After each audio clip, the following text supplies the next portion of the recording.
தொகுதிக்கு 30 கோடி செலவழிக்கிறவனுக்குத்தான் தேர்தல் நிக்க இடம் இந்த கட்சிகள் கொடுக்குது. கட்சிக்கு எவ்வளவு கொடுப்ப, தொகுதிக்கு எவ்வளவு தேர்தலுக்கு செலவு பண்ணுவ. இதை நேர்காணல் கண்டுதான் இவர்கள் வாய்ப்பு கொடுக்கிறார்கள். இப்போ அந்த வேட்பாளர் அவர் குற்ற பின்னணி உள்ளவரா, அவர் நல்லவரா இல்லையா, அவர் திருடுறவரா திருடலையா, உண்மையிலே மக்களுக்கு சேவை செய்யறவரா, எதை பத்தியும் கூட இல்லை. காசு வச்சிருக்காரா, சீட்டு. 30 கோடியை முதலீடு செய்கிற ஒருவர் அதை 300 கோடியாக எப்படி சம்பாதிப்பது என்றுதான் சிந்திப்பாரை ஒழிய மக்களுக்கு சேவை செய்ய வேண்டும் என்று எண்ண மாட்டார். இது ஒரு அடிப்படை. கற்றறிந்த மக்கள் நிறைந்த மண்ணில் உங்கள் மகன் உங்களை நோக்கி ஒரு கேள்வி எழுப்புகிறேன். ஒரு முதலாளி தன் லாப தேவைக்கு முதலீடு செய்வானா, மக்கள் சேவைக்கு முதலீடு செய்வானா? இதுதான் நமக்கு முன்னால் இருக்கிற கேள்வி. எந்த முதலாளியும் லாப தேவைக்குத்தான் முதலீடு செய்வான். அப்ப 20 கோடி 30 கோடி செலவழிக்கிற ஒரு சட்டமன்ற உறுப்பினன் அவன் வென்று வந்து மக்களுக்கு சேவை செய்வானா, இல்ல முதலீடு செய்வதை தாண்டி பல கோடியை சம்பாதிக்க வேண்டும் என்று வேலை செய்வானா? இதுதான் நாம் எழுப்பி பார்க்க வேண்டிய கேள்வி. இரண்டாவது, வாக்குக்கு பணம் கொடுக்கிற அந்த இடத்திலேயே மாண்புமிக்க ஜனநாயகம் செத்து போய் கேடுகட்ட பணநாயகம் பிறந்து விடுகிறது. வாக்குக்கு காசு கொடுக்கிற அந்த இடத்தில் தான் ஊழல் லஞ்சத்திற்கான விதையே ஊண்டப்படுகிறது. நீங்கள் எது குறித்தும் கேள்வி எழுப்புவதற்கு என் மக்கள் தகுதியை இழக்கிறதும் அந்த இடம்தான். ஏன் சாலையை போடவில்லை, ஏன் மின்சாரம் தரவில்லை, ஏன் குடிநீரை முறையா பகிரவில்லை, ஏன் தரமான பள்ளிக்கூடங்களை கல்வியை தரவில்லை என்று எதை பற்றியும் கேள்வி எழுப்பதற்கு நாம் தகுதியற்று போவதும் அந்த இடத்தில் தான். அவன் அடித்த கொள்ளையில் நமக்கு பங்கு கொடுத்து விடுகிறான். அதை வாங்கி நாமும் அவனுக்கு கூட்டாளி ஆகி விடுகிறோம். இப்போ பணம் இருக்கிறவன் தான் அரசியல் செய்ய முடியும் என்று மக்களாட்சி தத்துவத்தை ஏற்றுக்கொண்ட நாட்டில், ஒரு ஜனநாயக நாட்டில் அந்த நிலை உருவாக்கப்பட்டு விட்டது. அப்படி என்றால் அங்கு முதலாளிகளுக்கான அதிகாரம்தான், செல்வந்தன் பணக்காரனுக்கான அதிகாரம்தான் உருவாகுமே ஒழிய உழைக்கும் அடித்தட்டு மக்கள், பாட்டாளி சொந்தங்கள், ஏழை எளிய மக்கள் அவர்களுக்கான அதிகாரம் அரசியல் உருவாகாது. அதனால்தான் நம் குரலற்ற மக்களாக, அரசியல் அதிகாரமற்ற மக்களாக அழுந்தி அழுந்தி தாழ்த்தி தாழ்த்தி வீழ்ந்து போக காரணம் அதுதான். நமக்கென்று குரல் எழுப்பவோ நமக்கென்று பேசவோ எவருமற்ற நிலையில் இருக்கிறோம். 5 விழுக்காட்டு முதலாளிகளுக்கான அதிகாரமே கட்டமைக்கப்பட்டு வந்தால் 95 விழுக்காடு மக்களுக்கான அரசியலும் அதிகாரம் எங்கே கிடைக்கும், எப்படி இருக்கும் என்பதை பார்க்கணும். வார்த்தையில் தான் மக்களாட்சி இருக்கும், வார்த்தையில் தான் ஜனநாயகம் இருக்கும். எங்கே இருக்கும்? அப்ப அந்த நிலையை மாற்றணும். அப்போ பணம் இருக்கிறவன் தான் அரசியல் செய்ய முடியும் என்கிற நிலையை மாற்றி மக்களுக்கு தன்னலமற்ற உண்மையும் நேர்மையுமாக வேலை செய்ய வேண்டும், சேவை செய்ய வேண்டும் என்கிற மனம் இருப்பவனும் அரசியல் செய்ய முடியும் என்கிற நிலையை மாற்ற வேண்டும். அதைத்தான் உங்கள் பிள்ளைகள் செய்து கொண்டிருக்கிறோம். அதுதான் மாற்று. இப்ப நாங்க என்ன பண்ணோம்? அவன் 30 கோடி செலவழிக்கிறான். நாங்கள் ஒரு தொகுதிக்கு 3 லட்சம் செலவழித்தாலே பெருசு. இந்த வட்டி காசை செலவழிக்கல. துண்டறிக்கை கொடுப்போம். எங்களுக்குள்ள ஒருவேளை 2 பேரை சாப்பாடே பிரச்சனை, எரிபொருள் நிரப்பிக் கொள்ளவே தட்டுப்பாடு. அப்போ நாங்கள் என்ன செய்யறோம்? பணம் இருக்கிறவன் தான் அரசியல் செய்ய முடியுங்கிற நிலையை தகர்த்தி எளிய பிள்ளைகள், மந்திரிகளின் வாரிசுகள், இல்ல முதலமைச்சரின் பேரன் பேத்திகள், நாடாளுமன்ற உறுப்பினரின் பிள்ளைகள், சட்டமன்ற உறுப்பினரின் பிள்ளைகள் தான் வர முடியும் என்பதை விட்டுவிட்டு சாமானிய பிள்ளைகளும் வர முடியும், வெல்ல முடியும், சட்டமன்றம் நாடாளுமன்றத்துக்கு செல்ல முடியும் என்று உங்களிடத்திலே ஒரு கேள்வியை உங்கள் அன்பு மகன் எழுப்புகிறேன். பணம் கொடுத்து வாக்கு வாங்குகிற நிலை, பணம் இருந்தால் தான் அரசியல் செய்ய முடியும் என்கிற நிலை இருந்தால் அன்று நம்முடைய தாத்தன் மனித புனிதன் ஆக பெரும் ஆட்சியை 9 ஆண்டுகளில் இந்த நாடு பெறாத வளர்ச்சியை தொட்டு காட்டிய பெருந்தலைவன் காமராஜர் வந்திருக்க முடியுமா என்று பாருங்கள். அதுக்கு பின்னாடி வந்த எல்லா தலைவர்களும் காமராஜர் ஆட்சி. காமராஜர் ஒருத்தனாவது கருணாநிதி ஆட்சி போல ஆட்சி கொடுப்பாங்க எவனா சொல்றானா? அந்த தலைவன் ஓட்டுக்கு காசு கொடுத்து தான் வர முடியும், பணம் இருந்தால் தான் அரசியல் செய்ய முடியுங்கிற நிலை அவர் காலத்தில் இருந்திருந்தால் ஒரு காமராஜர், ஒரு கக்கன், நம்முடைய தாத்தன் சிவானந்தம் வந்திருப்பாரா என்று பாருங்க. அப்ப இந்த மகத்தான தலைவர்கள் எப்படி தோன்றியிருப்பார்கள்? 10 ஆண்டுகளாக இந்த தேர்தல் அரசியல் உங்கள் மகன் கத்தாத கத்து இல்ல, சுத்தாத தெரு இல்ல, கத்தி கத்தி கத்தி சாகிறேன். எனக்கு தெரியாத உனக்கு துணை முதல்வர் தாரேன், எனக்கு அப்புறம் நீயே முதல்வர் ஆயிக்க, உனக்கு 2000 கோடி தாரேன், மத்தியில எந்த அமைச்சர் கேட்டாலும் தாரேன். ஏன் நான் போகாம முன்னாடி வந்து கத்திக்கிட்டு இருக்கேன்? ஏன்? நான் வந்தது பணத்துக்கு இல்ல, என் இனத்துக்கு. நான் வந்தது பதவிக்கு இல்ல. பதவினாதான் முதல்ல கூட்டணியில் போய் சேர்ந்து நேரம் 10-20 எம்எல்ஏ வச்சுக்கிட்டு போயிருப்பேன் பதவின்னு. அப்படி கூட்டணி வச்சு போனவன் என்னத்தை கிழிச்சான்? சரி, காங்கிரஸ் 25 எம்எல்ஏ வச்சு என்ன பண்ணிச்சு உனக்கு? உன் வீட்டுக்கு அளவுக்கு வந்து நின்னானா? எதுக்கு நீங்க காங்கிரஸை கட்டிக்கிட்டு அழுது தொலைக்கிற? இந்த பிஜேபி மதம் மயிர புடுங்கின மதம். என்னத்த மதத்தை வச்சு அழுத? என்ன உன் மதம்? உன் மதம் என்ன? உன் மதம் என்ன? இந்துவா? நீ இந்துவா? இந்துவா இருந்தியா? இந்துவா ஆக்கப்பட்டியா? படிக்கிறீல்ல? நீ என்ன? நீ என்ன? நீ கிறிஸ்தவனா? நீ தமிழனா இருந்து கிறிஸ்தவத்தை ஏத்துக்கிட்ட, தமிழனா இருந்து இஸ்லாத்தை ஏற்றுக்கிட்ட, நீ தமிழனா இருந்து இந்துவா ஆக்கப்பட்ட. இதான் வரலாறு. எப்படி வந்த? எப்படி உனக்குள்ள கிறிஸ்தவம் வந்துச்சு? பாத்தாத்திட்டு தொட்டாத்திட்டு தெருவுக்குள்ள போகாத, படிக்காத, குளிக்காத. என்ன பாதி வெள்ளையா இருக்கவன் படுத்தின வாடு தாங்கல, முழு வெள்ளையா இருக்கவன் வந்து தொட்ட ஆண்டவருக்கு தோத்திரம்னா ஆமா தோத்திரம்னு போனான். இதுதானடா ஏற்றதாழ்வுகள் உள்ள சமயமா இருந்துச்சு. அவன் ஏற்றதாழ்வுகள் இல்லாத சமயமா வந்தான். அதனால அந்த சமயத்தை பின்பற்றினான். இங்க பூரா பள்ளம் பறையனா கிடந்தான். வர பரப்பையில பல்ல பையிலன்னு கூப்பிட்டான். முஸ்லிமா மாறினான். வாங்க பாயின்னா. இந்த பறையும் பல்லனா இருந்து கேவலப்படுறதுக்கு பாயா போயிடலாம்னு முஸ்லிமா மாறினான். இப்படி தாண்டா மாறி தொலைச்சோம். போய் எதையாவது போய் போயிட்டு நீ ராபர்ட் கிளை வாரிசா இல்ல முஸ்லிம் எல்லாம் பாபரின் பேரனாடா? தமிழண்டா, பச்சை தமிழண்டா. நீ எப்படா வந்துச்சு? எப்ப வந்துச்சு இந்த மதம்? எப்ப வந்துச்சு? இயேசு பிறந்து இருந்த 2026 ஆண்டு தாண்டா. கிறிஸ்துவுக்கு முன் கிறிஸ்துவுக்கு பின் தாண்டா வரலாறு கணக்கிடுறான், ஆண்டுகளை கணக்கிடுறான். இயேசு பிறப்பறதுக்கு 500 ஆண்டுக்கு முன்னாடியே உன்னுடைய தொன்மை இலக்கண நூல் தொல்காப்பியம் இருக்குதுண்டா. 5000 ஆண்டுக்கு முன்னாடி இலக்கணம் கண்டவன்டா நீ. இயேசு இப்போ, நபிகள் இப்போ, புத்தன் 2500 ஆண்டு. அப்ப நீ யார்? 50,000 ஆண்டுகளுக்கு முன்பு இருந்து நீ தமிழன். உன்னிலிருந்து வந்தவன் தான்டா உன் சிவன். உன்னிலிருந்து வந்தவன் தான் உன் முருகன். நீ யாருன்னு தெரியாம திரியிற பைத்தியமே. நீ எப்போதா இந்துவானாய்? நான் யாரடா? சிவனை வழிபடுகிற சிவ சமயம், திருமாலை வழிபடுகிற மாலியம், முருகனை வழிபடுகிற சைவன், வீர சைவன். இதாண்டா என் சமயம். நான் எப்படி ஆனேன்? சார் வில்லியம் ஜோன்ஸ் கலெக்டர், அவன் ஆளுநர், பிரிட்டிஷ் ஆளுநர். அவன் என்ன பண்றான்? இவன் எல்லாம் போய் சொன்னதுனால அவன் இந்த கூட்டத்தை கணக்கிட வழி தெரியாம எவன் கிறிஸ்தவன் இல்லையோ, எவன் ஆங்கிலோ இந்திய இல்லையோ, எவன் பார்சி இல்லையோ, எவன் முஸ்லீம் இல்லையோ அவன்லாம் இந்துன்னு கையெழுத்து போட்டான்டா. அதனால நம்ம இந்து. யார் இந்து? சைவன் நான் இந்து, வைணவன் அவன் இந்து, பௌத்தன் அவன் இந்து, சீக்கியம் அவன் இந்து. சீக்கியம் தனி மதம், பௌத்தம் தனி மதம். வெள்ளக்காரன் கொண்ட சட்டத்துல we are all Hindus. புரிஞ்சுக்கிட்டு வேலை செய். சும்மா இந்து எதுவும் சந்துக்கு இருந்து கத்திட்டு சாகாத. என்ன உனக்கு வந்துருச்சு? என்ன வந்துச்சு? என்ன பண்ணிட்ட நீ? என்ன பண்ணிட்ட? இந்து மதத்துக்கு ஓட்டு போட்டு வறுமையை ஒழிச்சிட்டியா? வேலையில திண்டாட்டத்தை போய்கிட்டியா? பசிபட்டின் இல்லாத நாடை படைச்சிட்டியா? என்ன செஞ்ச? கண்ணு முன்னாடி உன் மலையை அறுத்து கொண்டு வரான், பூமி தாயின் மாற அறுத்து கொண்டு வரான், வளத்தை கொள்ளையடிக்கிறான். பாரதிய ஜனதாவின் கருத்து என்னடா? காங்கிரசின் கருத்து என்ன? என்ன உன் கருத்து? அவன் கருத்து என்ன? வைத்தியக்கார என்ன உன் வீட்டு சாவுக்கு வந்துட்டு இருக்கானடா? இதே கன்னியாகுமரியில ஓகி புயல்ல 200க்கு மேற்பட்ட மீன் பிடிக்க போன நம்ம சொந்தங்கள் ஓகி புயல்ல சிக்கி தவிச்சு செத்து பண்ணாண்டா. நம்ம மீனவ சொந்தங்களை பத்தி உனக்கு தெரியுமா? நடுக்கடல்ல ஒண்ணுமில்லாம பட 3 நாள் நீஞ்சி நிக்கிற வலிமை பெற்றவன்டா. 3 நாள்.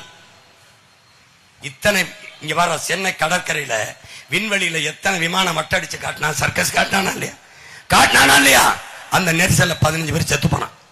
எங்க கிட்ட எவ்வளவு விண்ணுறுதி வானூர்தி எங்க கிட்ட வான்வெளி படை இருக்குன்னு காட்டினான், வித்த காட்டினான்.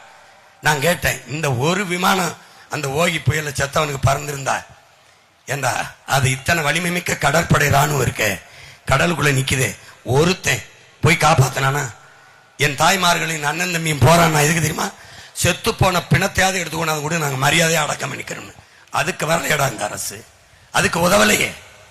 அப்போ செத்து போனவன கிறிஸ்தவ மீனவர்ன்ட்டு அவன் ஓட்டெல்லாம் பிஜேபிக்கு வராதுன்ட்டு உன்னால நம்ப முடிகிறதா?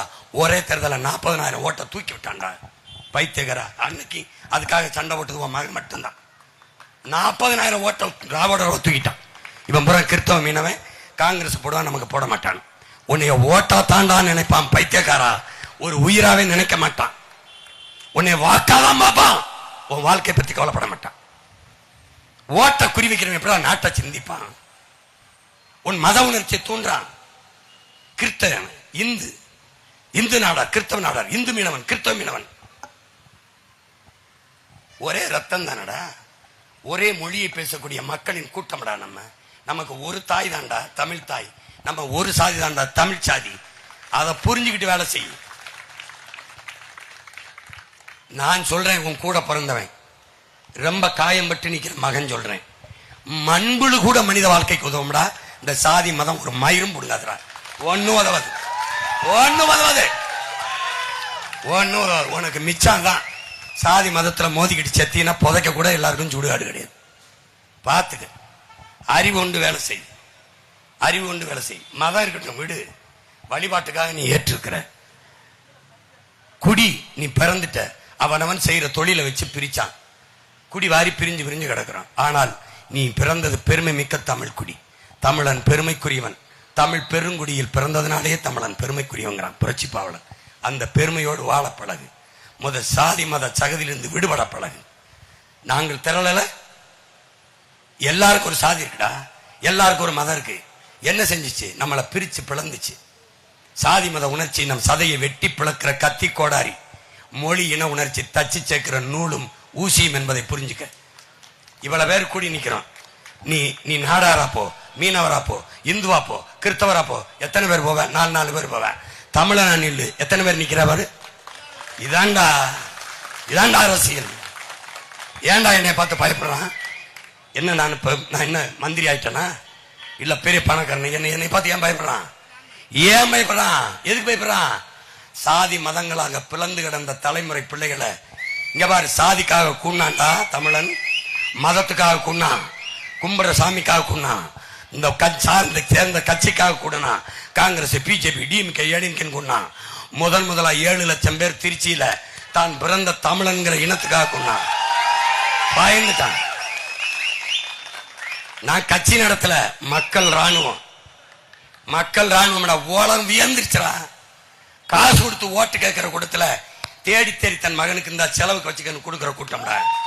மாண்புமிக்க மக்கள் ராயன் மக்கள், மாண்புமிக்க மக்கள், மாண்புமிக்க மக்கள். உனக்கு என்ன? ஆரத்தி எடுக்கிற இடத்துல ஆரத்தி எடுக்கிறவங்களுக்கு காசு போட்ட கட்சியை பார்த்திருக்க. என் பிள்ளைகளுக்கு ஆரத்தி எடுத்து இந்தா மகனை தேர்தல் செலவுக்கு வச்சுக்கன்னு கொடுக்கிற தாய் தந்தையரை பார்த்திருக்க. எப்படிப்பட்ட இனத்தில் பிறந்துட்டு என்ன உனக்கு ஆயிடுச்சு? என்ன உனக்கு ஆயிடுச்சு? பெருமையோடு வாழ பழகு. உன் மனச்சான்ற போய் அண்ணன் கண்ணாடி இந்த காங்கிரஸ்காரன் எதுக்குத்தான் நமக்கு? எதுக்குன்னு சொல்லு. டே, உனக்கு ஒண்ணுன்னா உன் அண்ணன் ஓடி வருவேன் அடுத்த நாள். ராகுல் வருவானடா? வருவானா சொல்ற? வருவானா? பைத்தியக்காரா, பைத்தியக்கார வருவாங்களாடா? இந்த சோனியா எங்க ஆத்தா வருவாடா? ராகுல் ஆத்தா வருவாளாடா? பைத்தியக்காரா, ஏன்டா அப்படி அலையிற? நீ பேசுற மொழி புரியாதவன் எப்படா உனக்கு தலைவனா இருப்பேன்? நீ வாங்கின அடி புரியாத வழி புரியாதவன் எப்படா உனக்கு தலைவனா இருப்பேன்? ஏன்டா அப்படி பைத்தியமா அலையிற? காங்கிரஸ் காங்கிரஸ் எத்தனை வருஷமா போட்டிருப்ப? எத்தனை வருஷமா? இந்த மண்ணில் உனக்கு நடந்த போராட்டத்தில் ஏதாவது ஒன்று வந்துருக்கா? பிரச்சனையை தந்தவனே வந்தான். விடுதலை பெற்ற இந்தியாவை 6 நூற்றாண்டுகள் ஆண்டது காங்கிரஸ். இந்த நாடு இவ்வளவு ஏழ்மை வறுமையில் சிக்கி தவிக்க காரணம் காங்கிரஸ். பிஜேபி ஒரு மதவாத கட்சி, பாசிச கட்சி என்று சொல்கிறாய். அந்த பாசிசத்தை பிரசவித்த பாசிசம் காங்கிரஸ். இவன் மட்டும் ஒழுங்கா ஆட்சி செஞ்சிருந்தா ஏதா பாரதிய ஜனதா? ஏது? இவன் பண்ண சகிக்க முடியாத, பொறுக்க முடியாத ஊழலின் விளைச்சல் தான் முழு அதிகாரத்தோடு மோடி வந்தது. பாரதிய ஜனதா வளர்த்து உட்கார வைத்தவன் காங்கிரஸ். இந்த நாடெங்கிலும் கொண்டு போய் சேர்த்தவன் கருணாநிதியும் திமுகவும். நீ என்னமோ அவன் மதவாதத்துக்கு எதிர், மதவாதத்துக்கு எதிர். என்னைய போய் பி டீம் நம்பி என்னைய தோக்கடிச்சா சொந்த மகனை. சொந்த மகனை தோக்கடித்தார். அவனுக்கு வந்தவனுக்குள்ள ஓட்ட போட்டு இப்ப மம்தா பானர்ஜி சொல்லுதடா, போய் மயில புடுங்க சொல்லுது. அவன் 2 பேரும் ரகசிய கூட்டணி வச்சிருக்கான்னு சொல்லுதடா. 500க்கும் மேற்பட்ட அதிகாரிகளை மேற்கு வங்கத்தை இங்க தமிழ்நாட்டிலிருந்து மாத்தி விட்டது இவர். இந்த பிஜேபியும் திமுகவும் ஒரு ரகசிய கூட்டு வச்சுக்கிட்டு என்னை வெள்ள விடக்கூடாது தடுக்கிறாங்கன்னு கொடுத்துருக்கு பாட்டு பத்திரிகையில ஊடகத்துல. இப்ப என்ன சொல்ற? நான் அப்பவே சொன்னேன் என்னை பி டீம்னு சொல்லுவேன். ஏன்னா கிறிஸ்தவர் இஸ்லாமியர் மக்கள் சீமான் ஓட்டு போட்டு கூடாதுன்னு குறி வச்சு அடிச்சான். நீ நம்பின, நீ நம்பிட்ட. நான் சொன்னேனே நான் பி டீம், ஏ டீம் யாரு அவங்க என்ன நீ நம்பல. என்ன நீ சிரிக்கிற? நீ நாங்க லோகாயுக்தா அந்த கூட்டத்துக்கு நான் வரமாட்டேன், அதுக்கு வரமாட்டேன், இதுக்கு வரமாட்டேன் பேசிட்டு இருந்தாப்ல. ஈடின்னு ஒரு ரைட போட்டாங்க, உடனே ஓடி வரேன் மோடின்னு போயிட்டாப்ல. நிதி ஆயோக் கூட்டத்துக்கு நிதி ஆயோக் போகல, 3 ஆண்டு போகல. திடீர்னு போய் சந்திரபாபு நாயுடு மணவாடு 2 பேரும் சேர்ந்துக்கிட்டு அப்படி கையை பிடிச்சி பேசிட்டு இருக்கிறாங்க. எது நிதியை கொஞ்சம் ரிலீஸ் பண்ணுங்க, நிதியை கொஞ்சம் ரிலீஸ் பண்ணுங்க. என்ன நிதின்னு நினைக்கிற? உதய நிதியை. டேய்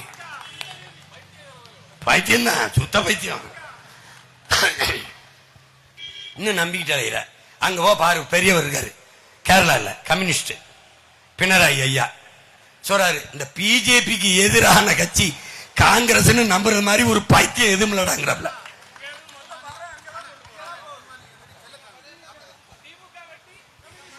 அது என்னங்க அவர் சொல்றாரு, என்னைய தோக்கடிக்க பிஜேபிக்கு காங்கிரஸ் ஓட்டு போடுதுங்கிறப்பல.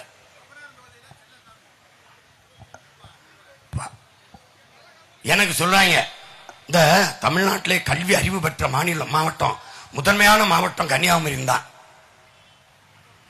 இங்கதான் பெரும்பாடா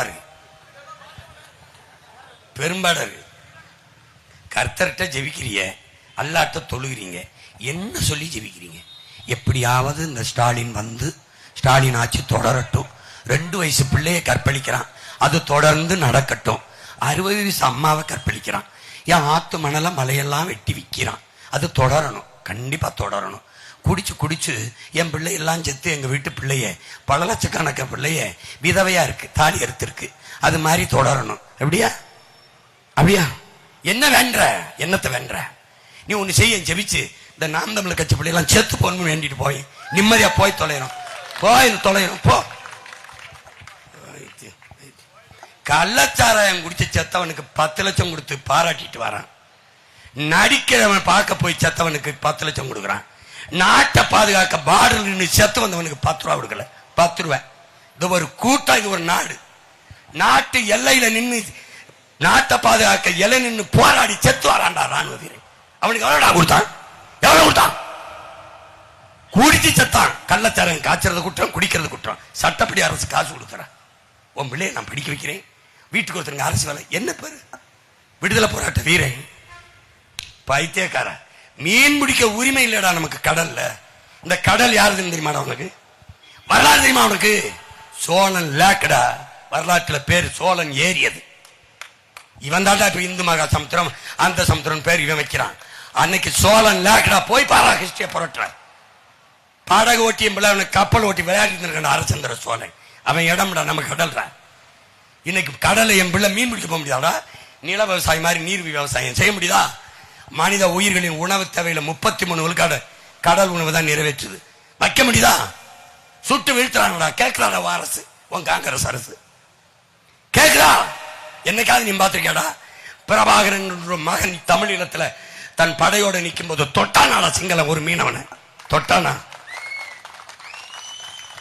மீனவனை சுட்டுக் கொள்றவனுக்கு பயிற்சி கொடுத்தவன்டா காங்கிரஸ். சுட்டுக் கொள்றவனுக்கு ராணுவ உதவியும் பணம் கொடுத்தவன்டா பிஜேபி. சொந்த நாட்டு மக்களை கொள்றவனுக்கு அவன் பண உதவி கொடுப்பானாடா? அவனோட நட்பு பாராட்டுவானாடா? 840 850 மீனவனை கொண்டவனுக்கு என் நாட்டு குடிமகனை கொண்டுட்டு நீ என்னோட இப்படி நண்பன் எவனா செய்வானா? எந்த நாடு செய். அதை சைத்துக்கிட்டு இந்த கட்சிக்கு மறுபடியும் ஓட்ட போடுறிய. என்ன கூட்டணி? என்ன கூட்டம் சொல்லு. ஓ மரவன் ஒரு தடவை சோதி. கொஞ்சமாவது மான ரோசம் வரணும்னா சோறு தின்னு, ரைஸ் திங்காத. தண்ணி குடி. வாட்டு குடிக்காத, தண்ணி குடி. உன் பரம்பரை என்னன்னு எடுத்து பாரு. நீ எப்பேற்பட்ட மரபுல வந்தவன்?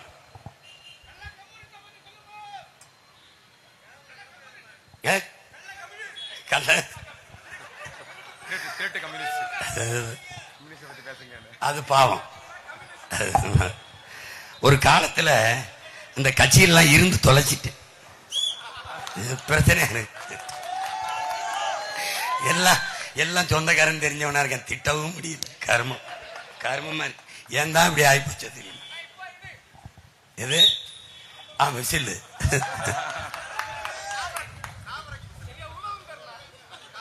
அதை விடுங்க, பரிதாபம். எனவே உங்களுக்கே தெரியும், எந்த பதவியும் எங்களுக்கு கொடுக்காமலே எங்க பிள்ளைகள் எத்தனை குளங்களை தூர்வாரி செழுமைப்படுத்தி கொடுத்தாங்கன்னு உங்களுக்கு தெரியும். இந்த நாட்டிலே இந்தியாவில் எத்தனை அரசியல் கட்சி இருக்கு. அதிகமா குருதி கொடை கொடுத்த ஒரு அரசியல் இயக்கம் இருக்குன்னா அது நாம் தமிழர் கட்சி தான். இதே என் அன்பு சொந்தங்கள் இப்படிதான் பார்க்கணும். திமுக ஆட்சி இருந்தாலும் அதிமுக ஆட்சி இருந்தாலும் இந்த குருதி கொடை பாசறையில் இருக்க எங்க பிள்ளைகளை பாராட்டும். ஏன்னா தவிர்க்க முடியல. ஒரு தேவாலயத்தில் ஒரு அருள் திரு அடிகளார் அவர்கள் பேசுறாங்க, இறைப்பணியாளர் பேசுறாரு. அவர் என்ன சொல்றாருன்னா, எந்நேரமானாலும் எந்த நாள்லையும் ரத்தம் வேணுமென்றால் நாம் தமிழர் கட்சி பிள்ளைகளுக்கு அழைத்தால் அவர்கள் வந்து கொடுப்பார்கள். இப்ப எந்நேரமானாலும்னா நள்ளிரவு நீ அழைச்சால் வருவான்னா என் பிள்ளை குடிக்காம படுத்திருக்கான்னு அர்த்தம். அததான் அப்படி சொல்றாரு. எந்நேரம் ஆனாலும் வந்து கொடுப்பார்கள். இதுவரை பல லட்சக்கணக்கான யூனிட் ரத்தம் கொடுத்த ஒரு கட்சி நாங்க தான். நாங்க ஏன் கொடுக்கிறோம்னா, இந்த சாதி மத பிளவுகளை உணர்ச்சிகளை கொல்லணும். இப்ப ஏன் ரத்தம் இவர் இந்த சாதிக்காரனுக்கு ஓடுது, அவர் ரத்தம் இந்த சாதிக்கார உடம்புல ஓடுது. இதுல இந்து ரத்தம், இஸ்லாமிய ரத்தம், கிறிஸ்தவ ரத்தம், பறையர் ரத்தம், தேவேந்திர ரத்தம், நாடார், ஒரே ரத்தம் ஒரே ரத்தம். உனக்கு பெரிய நீ மதம் அப்படியே பற்று தானே, கையை காலை வெட்டி போடுறேன் மருத்துவமனை போல இரு, அங்கே படுத்துரு. நீ எனக்கு இந்து ரத்தமா இருந்தா ஏத்துங்க, வேற கிறிஸ்தவ இஸ்லாம் தயவு செய்து டாக்டர் உன்னை என்ன விச வச்சு விட்டு கொண்டுவான் டாக்டர்.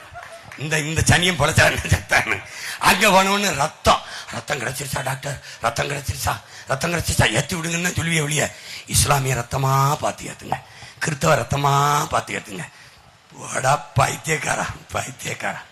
பைத்தியக்காரா டே. உயிருங்கிறது என்னடா? உயிருங்கிறது என்ன? காற்று தந்தது யாரா? இவன்டா. நீ சுவாசிக்கிற காற்று நச்சு காற்று, அதை சுவாசிச்சுட்டு நல்ல காற்றை உனக்கு மூச்சு காற்றா மாத்தி தர்ற வேலை இந்த மரம் செய்யுது. டே, நம்ம இல்லாம வாழ்ந்துடும், அது இல்லாம நம்ம வாழ முடியாது. மரம் நம்ம உயிர். இப்ப அண்ணன் உயிரோட இருக்கேன், காரணம் என்ன? காத்து. வெளியில இருக்கிற காத்தை சுவாசிச்சுட்டு உள்ள இருக்க காத்தை வெளியில விடுறேன். நான் சுவாச காற்று எங்க? என் தம்பி சுவாசிக்கிறான். அவன் சுவாச காற்றுங்க, நான் சுவாசிக்கிறேன். இவர் சுவாசத்தை இவர் சுவாச்சது இவர், அவர் சுவாச்சது. இதுல எங்க இருக்காரு இந்து காற்று? இதுல எங்க இருக்கு இஸ்லாம் காற்று? எங்க இருக்கு கிறிஸ்தவன் காற்று? காட்டு ராஜா காட்டு. இதுல நாடார் காற்று, பிள்ளை காற்று, முதலியார் காற்று, கோணாறு சட்டர் காட்டு. போடா பைத்தியக்காரா. உன்னை என்ன பண்றதுன்னு தெரியல. என்னால இந்த ஈரான் மேல போர் தொடுத்த மாதிரி அமெரிக்கா இங்க ஒரு போரை தொடுத்து வலி, மனசு பூரா வலி. என்னத்த இந்த சனத்துல நான் ஒரு தவறு பண்ணிட்டேன், உங்க கூட பிறந்திருக்க கூடாது. இல்ல நீங்க ஒரு தவறு பண்ணிட்டு என்னையும் உங்க கூட பிறக்க வச்சிருக்க கூடாது. நாயா பிறந்தெல்லாம் 4 வீட்டுல நக்கி தின்றா செத்து போயிருக்கலாம் நிம்மதியா சுதந்திரமா. ஏதோ பிறந்துட்டேன், அந்த பிறவி கடனுக்கு கத்துறேன். நான் சொல்றதுல சத்தியம் இருக்கு. இந்த புள்ள அக்கறையா பேசுறான், ஏதோ பேசுற இவன் கையில நாடு மக்கள் இருந்தா நல்லா இருப்பாங்கன்னு நினைச்சீங்கன்னா ஒரு ஓட்டை போட்டு விடுங்க. போடுங்க. காங்கிரஸுக்கு போட்ட ஓட்டை, இந்த திமுகவுக்கு போட்ட ஓட்டை, இந்த கம்யூனிஸ்டுக்கு, இந்த தாமரை, இதுக்கெல்லாம் போட்ட ஓட்டை ஒரு தடவை உங்க பிள்ளைகளுக்கு தான் போடுங்களேன். கருணாநிதி ஆட்சியில தான் 25 வருஷம் வாழ்ந்துட்டீங்க. ஜெயலலிதா ஆட்சியில 4 வருஷம் வாழ்ந்துட்டீங்க. 20 வருஷம் வந்துட்டீங்க. ஐயா எடப்பாடி கிட்ட 4.5, ஐயா ஸ்டாலின் 7.5, 5 வருஷம் ஒரு 7 வாழ்ந்துட்டீங்க. ஒரே ஒரு முறை உங்க பிள்ளைகள் ஆட்சியில வாழ்ந்து பாருங்க. பூமியின் சொர்க்கமா மாற்றி படைக்கிறனா இல்லையா? உலகத்தின் தலை சிறந்த நாடா கட்டமைக்கிறனா இல்லையா? நீ ஒரு தடவை கொடுத்து பாரு. அதான்டா எனக்கு இங்க இருந்த ஒரு அம்மா எடுத்துச்சு. எப்படின்னா, யாரு சீமானா? ஆமாம்மா, உனக்கு தான் போடலாம்னு போனேன். அப்புறம் ஒரு ஓட்டு வீணாயிருமோன்ட்டு நான் கை சின்னத்துக்கு போட்டேன். மாறி மாறி இந்த சின்னத்துக்கு போட்டு நாட்டை வீணாக்கி விட்டு ஒரு ஓட்டை வீணாக்குறத பத்தி ஒரு அம்மா அருமையா பேச,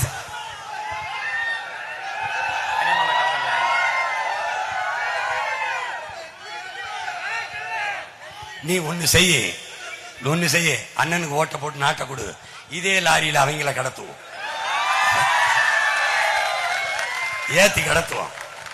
புரியுதா? ஒரு அம்மா சொல்லிருக்கு, இந்த புள்ள அருமையா பேசுறான், என்னமா கத்துறான் பாவம், ஜெயிக்கத்தான் மாட்டேங்கிறான். நானா ஜெயிக்கிறதுனா ஓட்ட பந்தயம்னா நானா ஓடி ஜெயிப்பேன். இது தேர்தல் பந்தயம், நீங்க எல்லாம் போட்டா தான் ஜெயிக்க முடியும். ஓட்ட பந்தயம் இல்லது, ஓட்ட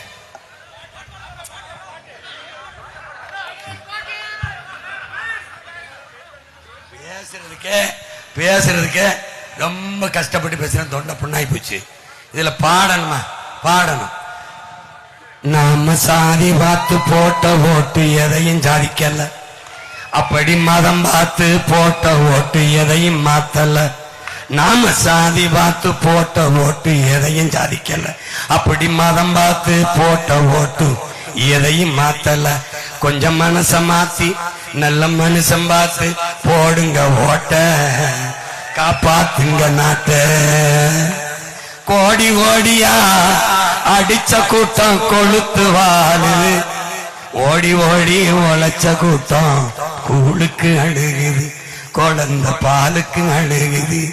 படிச்சு பட்டம் வாங்குன கூட்டம் வேலைக்கு அலையுது, நடிச்சு நம்ம ஏக்கிற கூட்டம் நாட்டையே ஆளுது, ரொம்ப நாளாளுது.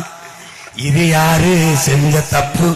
நம்ம தாத்தா பாட்டி தப்பு, நம்ம ஆத்தா அப்பன் தப்பு. இது நடக்கலாமா அப்பு? அது ரொம்ப ரொம்ப தப்பு.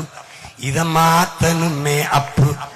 அதுக்குத்தானே நமக்கு இருக்கு ஓட்டுரிமை, அத போட்டா தானே மாறும் நாட்டு நிலைமை. அதுக்குத்தானே நமக்கு இருக்கு ஓட்டுரிமை, அத போட்டா தானே மாறும் நாட்டு நிலைமை. உலகத்திலே உயர்ந்த குடி, உலகத்திலே உயர்ந்த குடி உழவர் குடி. அவன் இல்லைன்னா ஏது நமக்கு சோறு ஒரு விடி.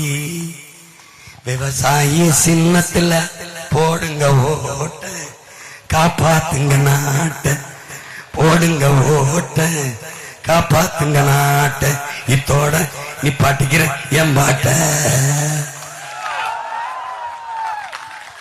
பேரன்புமிக்க என் பெற்றோர்களே, உயிரினுமினிய என் உடன் பிறந்தார்களே, உங்கள் பிள்ளைகள் நாங்கள் எடுத்து வைக்கிற கருத்துக்களை கவனியுங்கள்.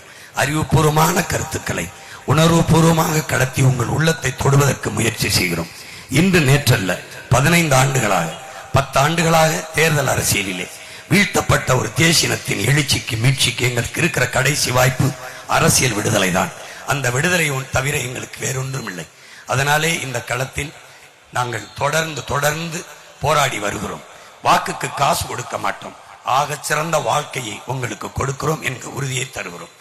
படிப்பு, தரமான படிப்பு, படிக்க கல்வி, குடிக்க நீர், பார்க்க வேலை, எரிக்க தடையற்ற மின்சாரம், பயணிக்க நல்ல பாதை, தரமான போக்குவரத்து, பார்க்க சிறந்த மருத்துவம், இதையெல்லாம் உங்கள் பிள்ளைகள் சிறப்பான மருத்துவத்தை, கல்வியை, குடிநீரை தந்து இந்த நாட்டை பூமியின் தலை சிறந்த நாடாக நாங்கள் மாற்றுவோம்.